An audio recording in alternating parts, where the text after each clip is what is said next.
Hi, this is Dagon123, and welcome to Tenchicast.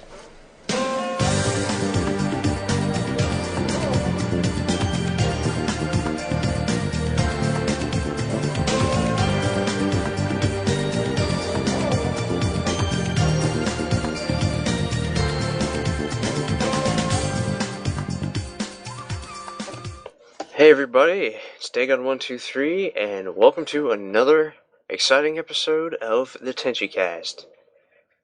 This Tenchicast episode is aptly titled, No Need for OVA3.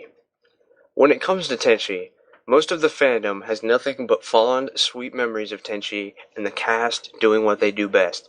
However, to many, and most of Tenchi fandom, there is a black spot that no matter what discussion it comes into is never ever good, and that is OVA3 Tenchi ryo-ohki.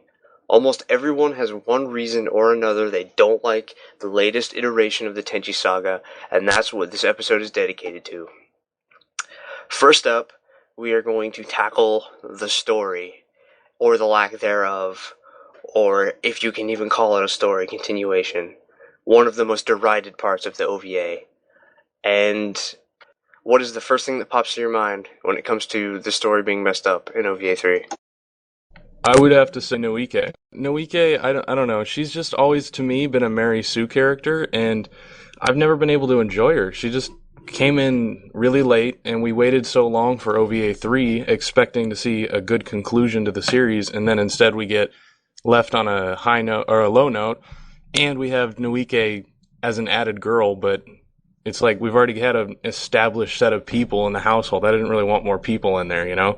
The way she just comes in and takes over everything just kind of pissed me off. It really just didn't jive with me. And if I had to say anything else that made me mad, it was how hard it was trying to reference GXP all the time in that canon. Because, I don't know, it's just like between all the character mentions and all the pointless side blogs, we never really got to the main heart of the story, just talking about Tenchi and the girls, you know?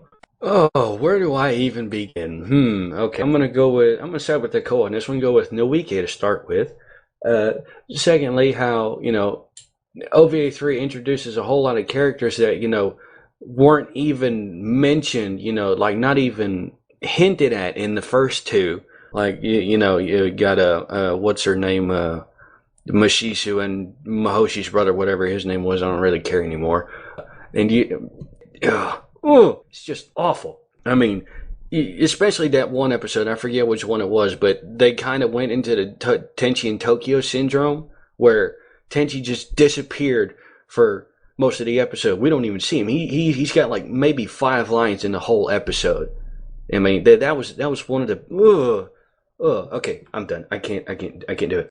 Oh man, that was making me laugh. Ryoko fan, sorry, but because I totally agree with you there. But that wasn't necessarily the first thing that popped into my head. But I do want to kind of continue with what the Koa was touching on. Was after these first 2 OAV series, and then years just fandom waiting for OAV3, we've gotten to know these characters really well, and we all have our favorites and stuff, and then we're kind of waiting for a nice conclusion, a nice way to wrap it up, maybe see who Tenchi ends up with, and instead we're just our favorite characters that we've come to adore are just kind of more or less tossed to the side to make room for all these new characters that come out of nowhere, and quite frankly, just speaking for myself,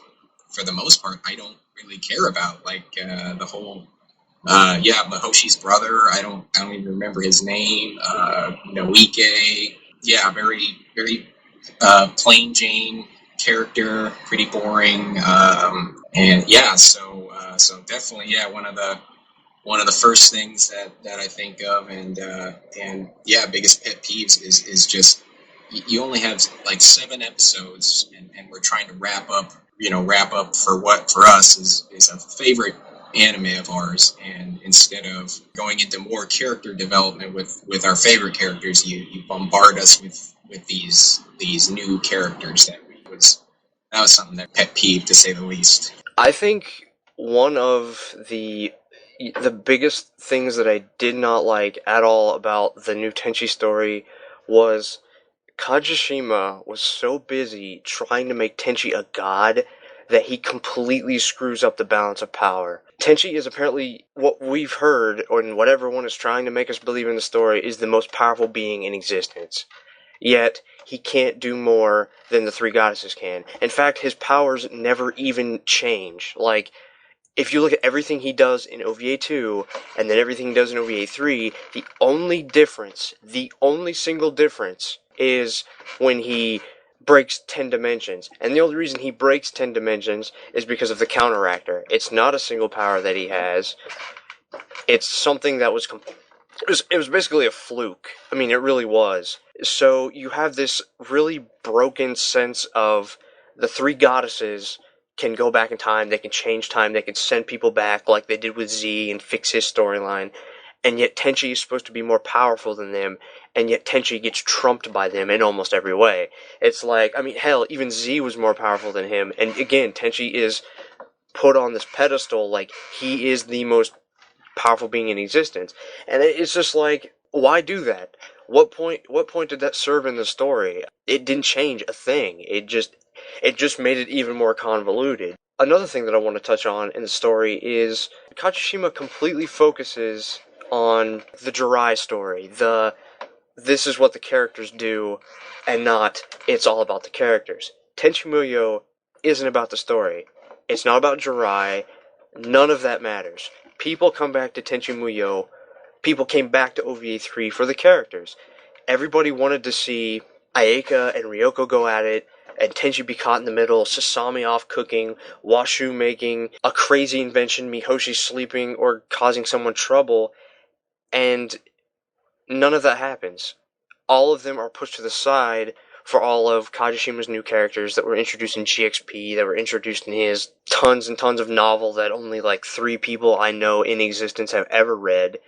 And it completely destroys the feeling of the series. And trying to change that part of the story is just ridiculous. It's completely ridiculous. Another thing, which also pertains to the story, is how each of the characters changed and the characters' importance. Well, obviously, I like Ryoko the most of the girls, and I'd make that very clear to most people. So my biggest pet peeve with the whole changing of character archetypes was Ryoko's sudden change from being, the strong-willed character that just kind of does whatever the hell she wants and mischievous and all that, to suddenly being this complete and utter wuss, She just melts in front of Noike and Irie and everybody else that just suddenly comes in. They all just roll all over her like she's nothing, and we don't really get to see real Ryoko until late in the OVA when she suddenly goes and fights, when she gets ambushed, and that's when it's like, oh, cool, Ryoko's being cool again. But the rest of it was just, it kind of pissed me off, because Ryoko usually just doesn't care. She'll say something, make somebody blush, or she'll piss them off, and this time it was like, so she'll say something, then she gets slapped 80 times, and then she just shuts up for the rest of the series and just kind of gives up. And it was like this really sad transformation. I mean, that's not even factoring the dub yet. That's just factoring the character changes on the Japanese side.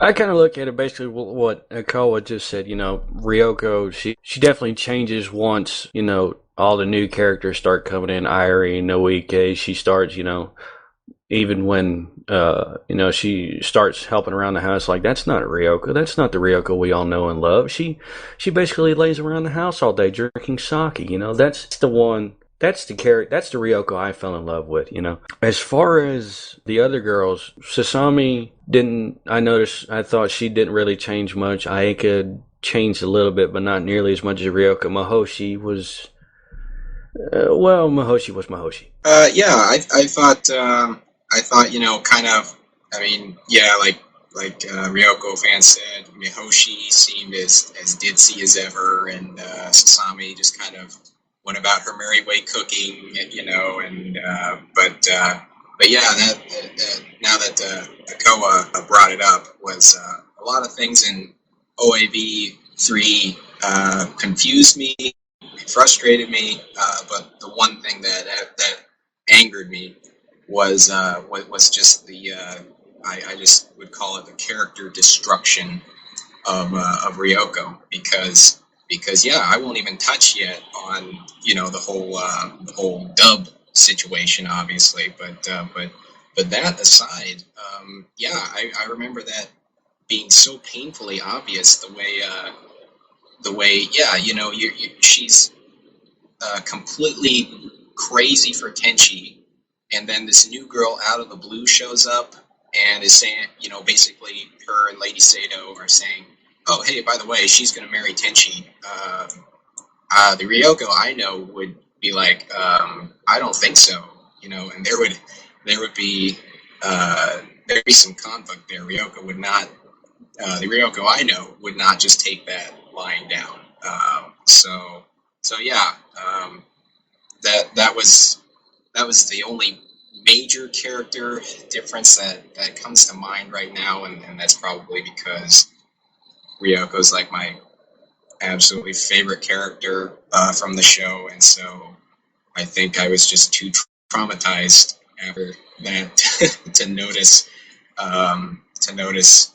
the rest of the characters from there on out. But yeah, that was traumatizing for me. I mean, obviously Ryoko. I mean, she became a total shell of her former self. But Misaki gets turned into a monster for no apparent reason whatsoever. Oh yeah, by the way, that like sweet girl who was like hugging on everybody in episode 13, she helps bring about the end of the universe and is insane. It's like, what? When did this happen? Well, what else was there? Kagato. Kagato is now a transvestite little girl. Why? They didn't need to be changed like that.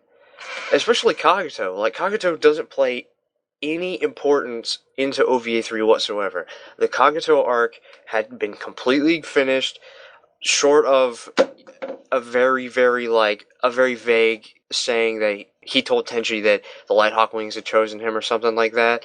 But it's like, but Kagato had been done. And then Tenchi goes back in time because Misaki kills her daughter, who's also a god, and then he meets this little girl who's actually the girl side of Kagato. It's like, no, that is completely lame. That has no substantial meaning in the series whatsoever, and it didn't need to be there. As far as like GXP cameo, I think one of the worst additions to the OVA3 cast was Tenchi's apparently 80-year-old sister.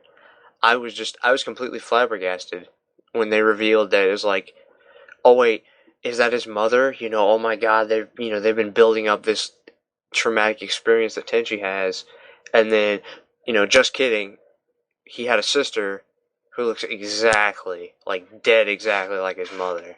That was one of the things that I noticed about it too. Is, that's the big problem with it is they just throw in all the characters. They obviously explain the history, but they never mentioned them before in OVA1 or 2, and they're just supposed to. He was not mentioned in OVA1 or 2. Neither was Lady Seto. Kagato was never mentioned as a girl in the 2, and I just won't accept it. That was something I missed here. Maybe I'm slower. I understand that, but like, wasn't his sister wasn't she like actually 80 years old?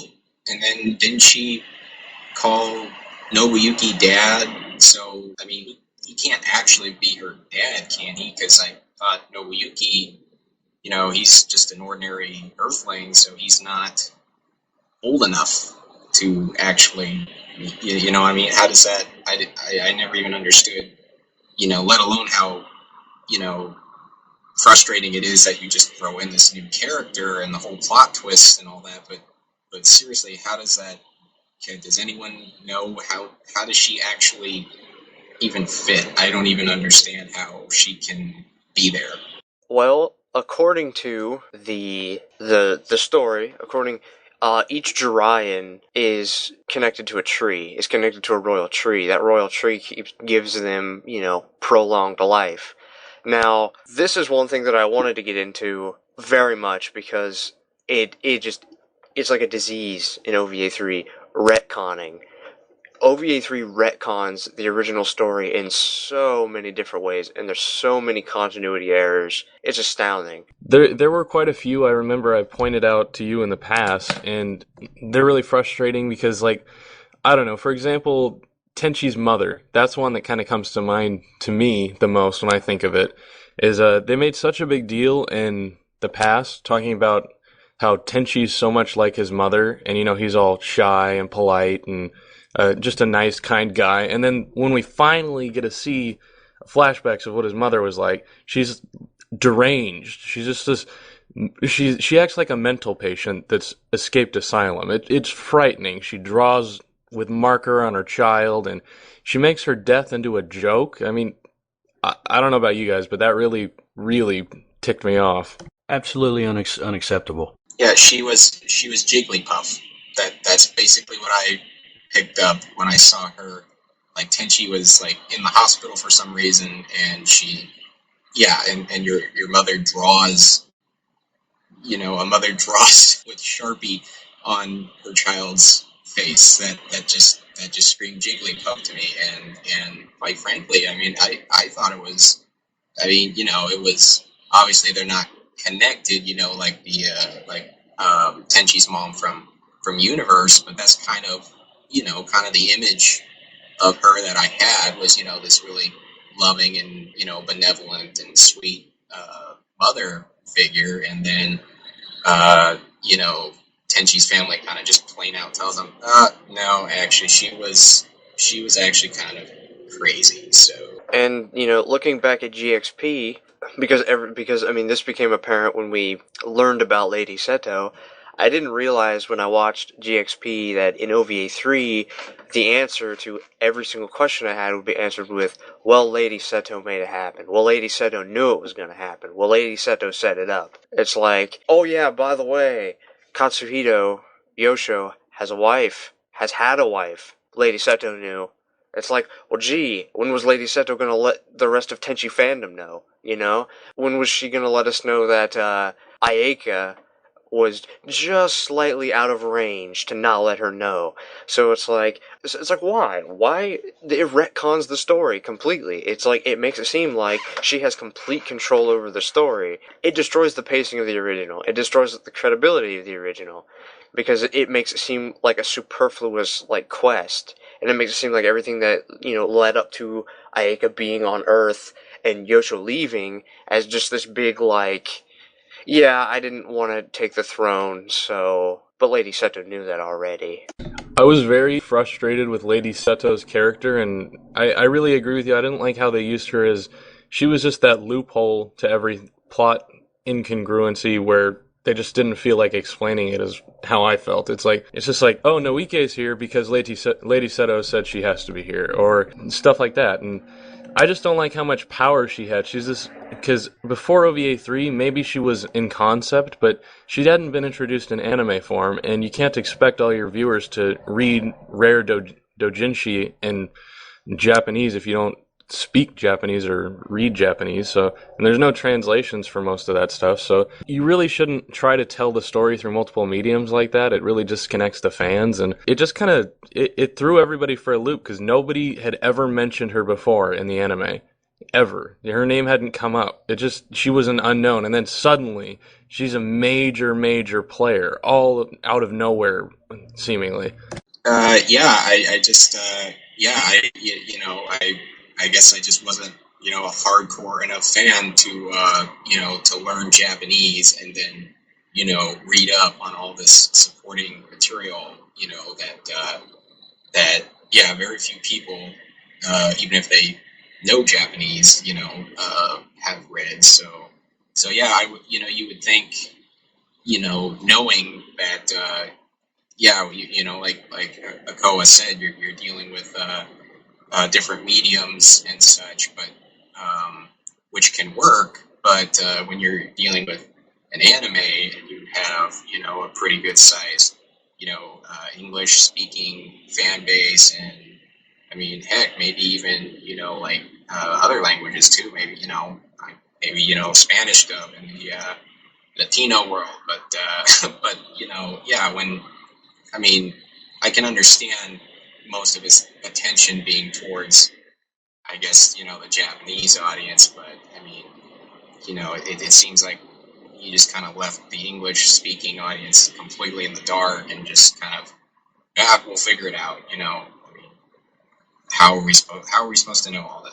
One thing that I want to add that, fits with the whole character thing, like Akoa mentioned before with Tenchi's mother, there's the part where Katsuhito, Nobuyuki, and Tenyo are sitting on the table across from Tenchi. Tenchi's irate. He's like, I can't believe that my mother was like this. You're lying to me. I know my real mother. And Katsuhito says the line, you may have thought that was your mother, but this is who she really was. You have to accept that. And the minute that it happened, I knew that that was Kajishima's way of saying, I know you guys don't like what I did, deal with it. And that really broke any kind of sympathy or apathy I had for OVA3 in any way, shape, or form, or for anyone who supported it. I mean, essentially, you were supporting Kajishima just doing whatever he wants, regardless of the consequences of the story, of the characters. And some people will say that, that's looking too far into it, but I mean, seriously, did Tenchi's mother have to be named Kiyone? Are you going to tell me that that's more than a coincidence that Tenchi's mother was finally, after all these years in the OVA line, the canon line, quotations, is named Kiyone? I find that very hard to believe that Kajishima wasn't trying to make up for the fact that his show, his fandom, had developed outside of his, little circle. It's like everybody fell in love with Kiyone Makibi. You say Kiyone, and people think of Mihoshi's partner. And that's another thing. It's like, Noike wasn't just a Mary Sue to all of the characters, she was Kiyone in every sense of her character. I mean, the way that Mihoshi acts around her, the way that Noike reacts to Mihoshi. Literally, if you took cells, redid them for Kiyone, and put them on top of Noike, it would be the same character. Minus, of course, all the Mary Sue parts of it. And on the Mary Sue aspect, even her ship was a Mary Sue. Her ship could transform into a physical being and still control the ship. I was like, so you basically just got rid of ryo-ohki. Ryo-ohki became obsolete. Really? You even had to make the mass a Mary Sue. That's pathetic. Talk about a giant slap in the face. I really like that angle that you brought up, Dagon, with you said that line that I couldn't remember it specifically, but I do remember that scene where they were all telling Tenchi what his mom was really like, and this kind of the secret that they were all keeping from him was his mom was not deserving of being on that pedestal that he put her on.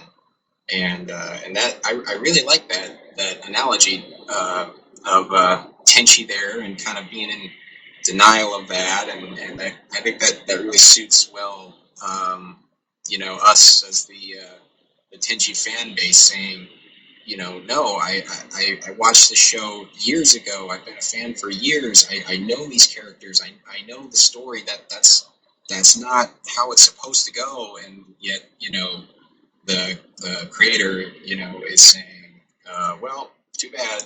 Yes, it is. It's my show. I can do whatever I want. I can throw in whatever twists, whatever characters I want. So, yeah, it really sounded like he was just kind of saying, deal with it. Now that we are approaching about the halfway mark, we're going to, since we've looked on a lot of the Japanese side of things, we're going to take a stab at the English side of things. And obviously, I think I can probably speak for everybody here when I say that the number one reason that this anime didn't survive in the English market among the fans in any way, shape, or form is because Portray Burchard did not reprise her role. I second that. Yeah, I definitely agree with that. I mean, when I got OVA3, it was when I was coming back into Tenchi as a fan, and I wanted to get my nostalgia trip back and watch the originals that I saw on Toonami, and then I went to go get it, and Funimation had it mislabeled. They really took advantage of calling it Tenchi Muyo Ryo-ohki instead of calling it something OVA3 or something. So it made it really difficult to figure out what it was when I was just coming into it with no knowledge. And then I ended up getting it. And then when I got the show, I'm like, this is a bastardization of whatever the old show was like. And I just remember saying, Ryoko doesn't sound like Izzy from Digimon. God, it's bad enough that, for whatever reason that happened, that's a tragedy in and of itself, but the choice they made for replacing her, why was it? And her name escapes me right now, but yeah, that's immediately what I thought. There was no. It's like she didn't even try to change her voice. I was like, okay, this is. Am I watching Digimon now? What the hell is going on here? When I first saw OVA3, it had the beginning, and when it first got to like Ryoko's, the scene where she was waking up, I literally couldn't get past her first 2 lines. Like she spoke 2 lines and I had to shut it off. It was just awful. It almost physically hurt to watch it. It was just awful. I'm glad that you brought that up, and you brought up saying that you don't know what happened. I can almost, without a shadow of a doubt, explain it to you what exactly happened. Funimation acquired the rights to Tenchi Muyo OVA3 from VAP, who is the Japanese licensor of the anime. Anybody who knows me knows that me and Funimation, we butt heads a lot. Because Funimation likes to play I'ma be a cheap ass at the expense of all the fans. With Portrayal Burchard being quiet and not really explaining it, and if Funimation kind of trying to not, say anything, it was in the dark, but obviously there was speculation. Recently, there was, Trigun was picked up by Funimation, and they picked up the movie, Badlands Rumble. They had the ability, very much the ability, to get every one of the voice actors back. None of them were retired. Jeff Nimoy, Melissa Hernandez, Leah Sargent, all of them back. But Funimation, being cheap asses, were trying to haggle them down lower. Now keep in mind, Funimation is in Texas. Everywhere else in anime that matters is on the West Coast. So you have to fly people out. Jeff Nimoy and Dorothy Elise Fawn were... Yeah, not Melissa Hernandez, Dorothy Elise Fawn were talking to Funimation at the same time. They were trying to get them more money because, Pioneer were no slouches. Pioneer paid them well, and that's why we have such a great dub for Trigun. When Jeff Nimoy asked Funimation to consider, not, hey, I want you to consider the idea of raising how much they were going to get paid, Funimation immediately cut ties with all 3 of the original actors, and dubbed it without letting them know. We know this as fact because Dorothy Elise Fawn and Jeff Nimoy came out in public and said it, and Funimation has not said a word against it, saying that that's not what happened.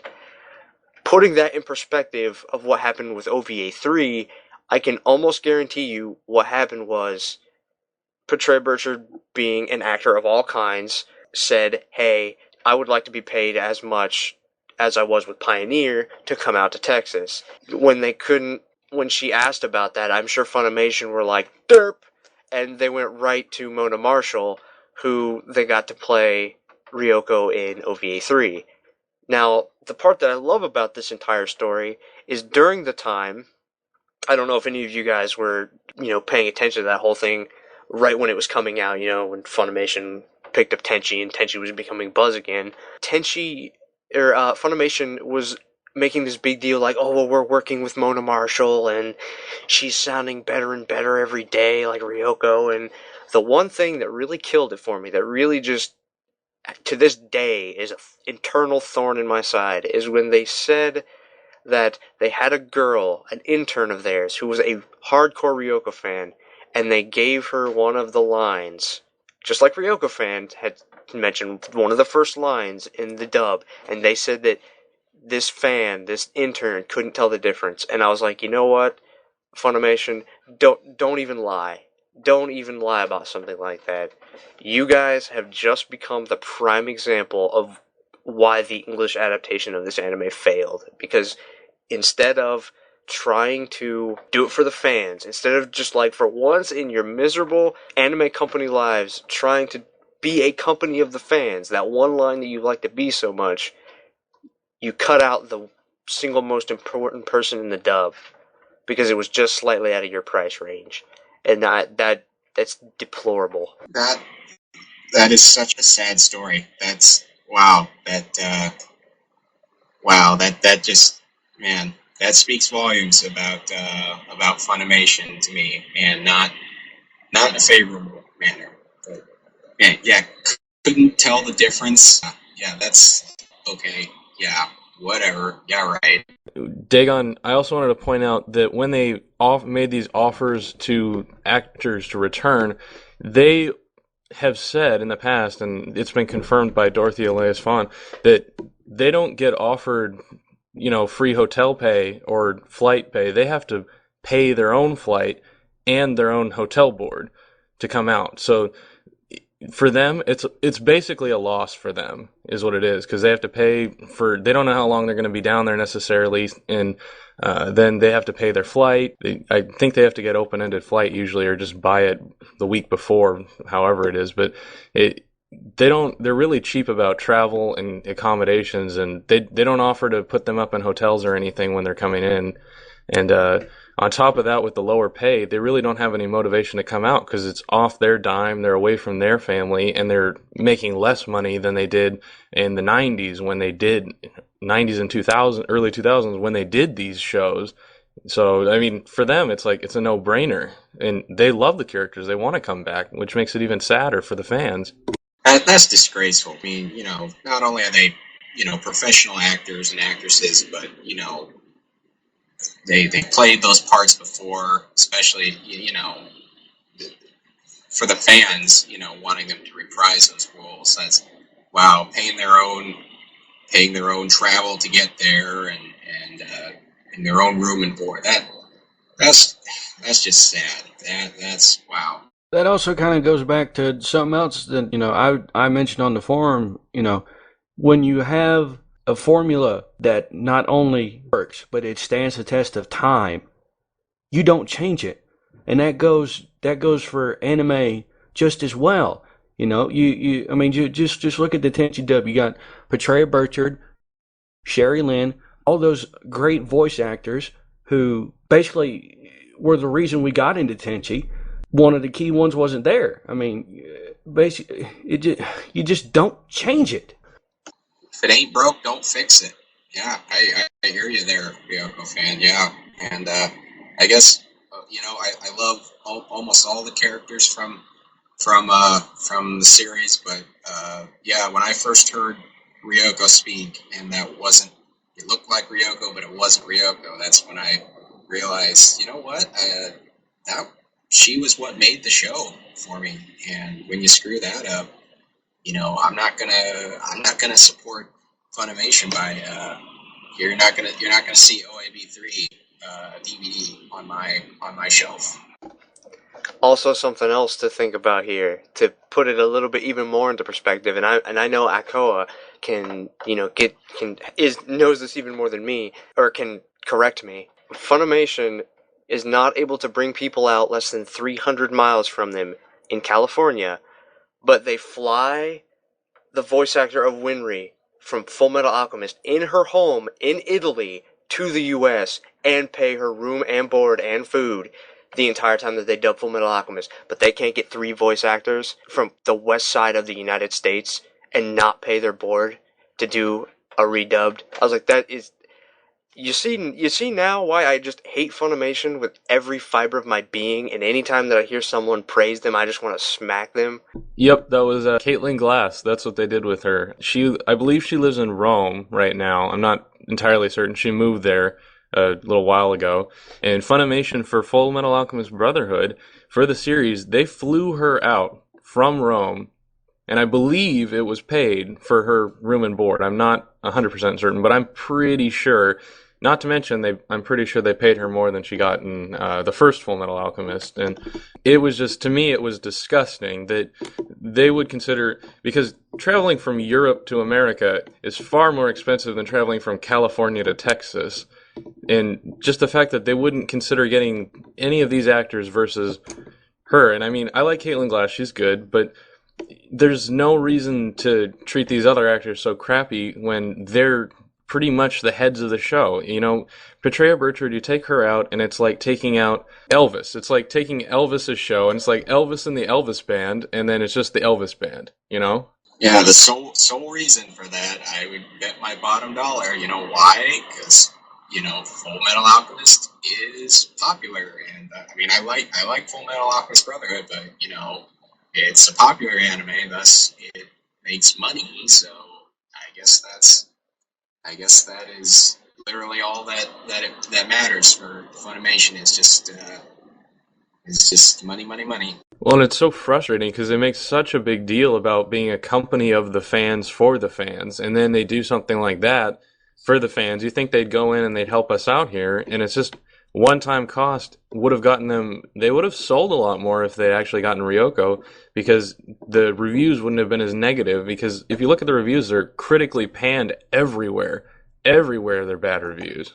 You know, no offense to Astro Nerd Boy if he ever finds this, or anyone who supports Funimation stuff, but they always bring up the point, well, but it sold well. You find me a review, any review, that does not take off an entire star, if not 2, in a rating of 5, because Petrea Bertrand didn't come back. Yeah, it sold well because people went out and thought it was going to be great, and it turned out to be like Revenge of the Sith. It's really sad. It's sad on such a different level, because Tenchi Muyo is so special to people.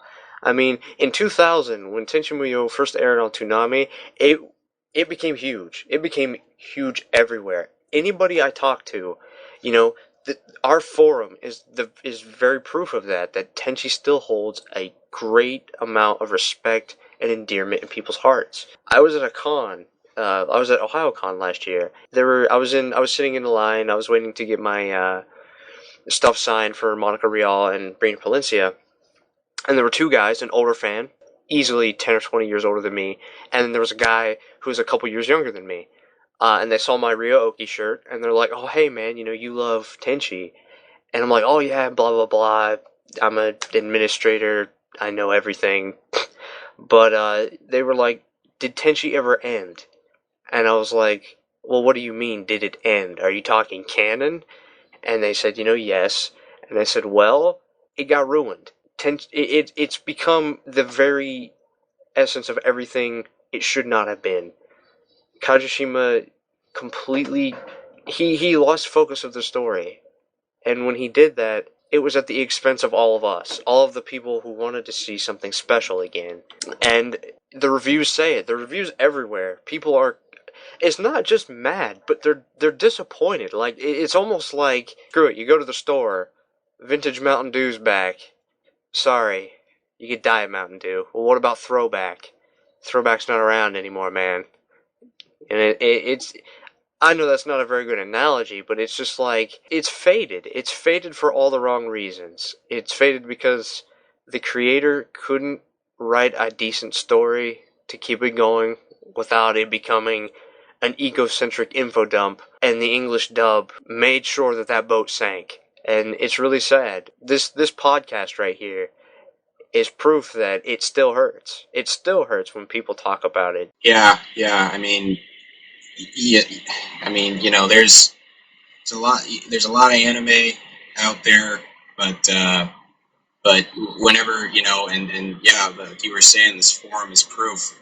Whenever you run across somebody that's a Tenchi fan and you know, experienced it back in its heyday, you know, there's something special about it, and you know, I don't know what it is. Maybe it's just we were you know, I was thinking, you know, it's kind of, we were that age at that time, but like you said, Dagon, there's a guy 20 years older than you there, and a guy a little bit younger than you there, and you know, all of you, you know, were able to instantly connect because, you know, you shared that some of those good memories, and yeah, it genuinely does hurt, the way we all remember it so fondly, and then and then train wreck at the end.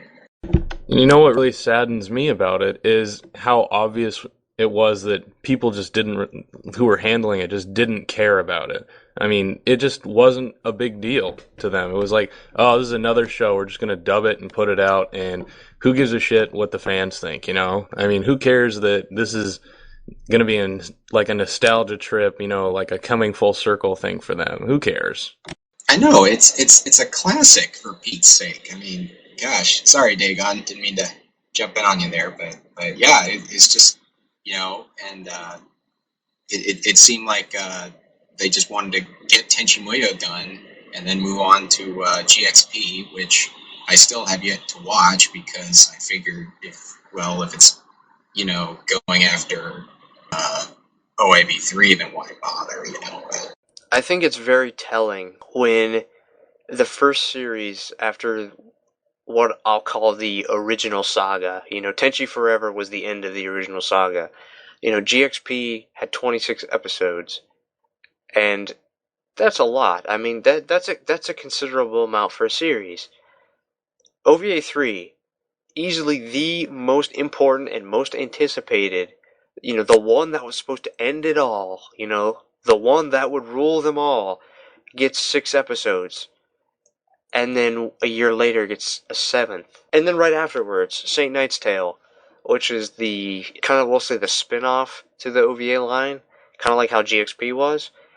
Not only did it get 13 episodes, but each episode was 50 minutes long, Kajishima himself went back and rewrote the original story he made for Saint Knight's Tale to fit anime. And you look at the huge contrast between, like, the amount of work that went into GXP, the amount of work that went into Saint Knight's Tale. I'll be honest, I loved Saint Knight's Tale to death, but I would have given anything.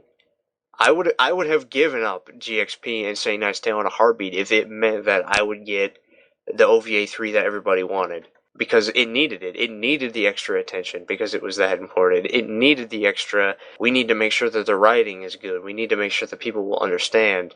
For something that's supposed to be this important, and it was hyped. Everybody talked about it. Funimation jumped on it right when the license was available. And it was just half-assed all around. And hopefully, but there's supposed to be an announcement of another project.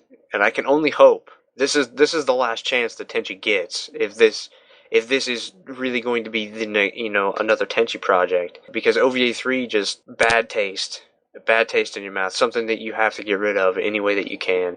I had not heard anything of further project, but yeah, I guess I'd be willing to give him another shot to get that bad taste in him. I had heard an announcement somewhere, but I can't remember where. But yeah, if they're willing to, put in extra effort, I'd be willing to give them another shot.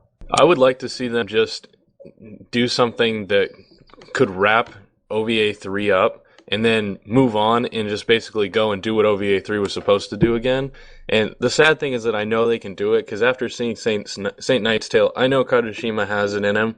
He definitely has the ability to make up a good story and to make something freaking amazing and exciting. He just copped out and got lazy and didn't really want to finish Tenchi. He's just like, I'm making money. Why should I do a finish to it? I'll just kind of half-ass it and do GXP then, because I want to do that more right now. Yeah, they should do it like, you remember that, not the newest Incredible Hulk movie that came out, but there was one that came out before it, and it was so bad that when they made the other Hulk, they were like, let's just make this, and then pretend that other one never happened and just let people forget it. That'd be nice for them to do with OAV3. Just a mulligan, just do over. That is a perfect example, actually, because Hulk, made by, I forget his name, it was horrible. It got panned everywhere. And then when the new Hulk came out, the Incredible Hulk, it was one of those situations where it was anything other than Hulk by that other guy would have been accepted. And so people's expectations were so low that it blew people out of the water and was generally accepted with many, many positive reviews. Tenchi's in the same boat right now. Like, if Tenchi can, if this newest project does turn out to be a Tenchi anime, like many of us anticipate it to be, it could totally like slingshot it could slingshot the series back into not only popularity but out of the hole that it's dug itself with its own story. I mean, Rurouni Kenshin is getting a new anime. When did Rurouni Kenshin end, Echo? Like 2003, 2004? Yeah, I'm pretty sure that's around the time when the last OVA came out. So it's like it's getting another chance. It's like, okay, let's go one more time. Let's forget all of the retcon. Let's forget all of the busy trying to make Tenchi a god, Tenyo, Jirai trees, Jirai this, Jirai that, and let's just make Tenchi again. Something that people will say, hey, I wonder what, Ryoko and Ayaka are going to get into this time. I wonder what Mahoshi's going to blow up again. If you can capture that feeling back with people, it's golden. But, only time will tell at this point, because OVA3 couldn't do it, Yeah, I'm hopeful for that, but I won't. I don't know if I can, hold out too high of expectations because I've already been hurt once so badly from from OVA3. It's like I don't want to go through that bad experience again. But man, yeah, if you got the right people behind it that actually gave a darn about making it, regardless of how popular can we make this, but let's just wrap it up the way it should be. That would, oh man, that'd be a dream come true. I want to see Noike get like an alien chest burster to come out of her and just everybody just destroy her with like gunfire. Oh man, I don't know who would disagree with you on that, Echo. No Ike fan. Or maybe they could have another Tenchi in Tokyo syndrome where she'll just disappear. Like, well, we won't know what happened to her, but she'll be just gone and just. Yeah, nobody would even notice. Maybe one person would be like, "Wasn't there another girl here?" No. Never mind. Deja vu, I guess. I think you were thinking of Kione. Wink, wink. All right, guys. Well, it was fantastic doing the podcast with you guys today. I want to thank Akoa, RyokoFan21, and Who for joining me today. And any last words, guys? I just want to say thank you for having me on, guys. This is my first one. I hope I didn't do too bad, and maybe hopefully sometime we could, because this was kind of a sadder note one, with bringing up the bad OIV. Maybe we could have one where we just, kind of nostalgic, reminisce, on the good old days. I'm kind of thinking that we should do one about Universe in the future, just because that seems to be one of most people's favorite, and I guarantee we all have a lot of good stuff to say about it. Sounds like a plan. Oh, I would love that. Universe, that'd be awesome, man. All right, Echo. Sounds good. You know how to end it. Until next time, guys, stay gold.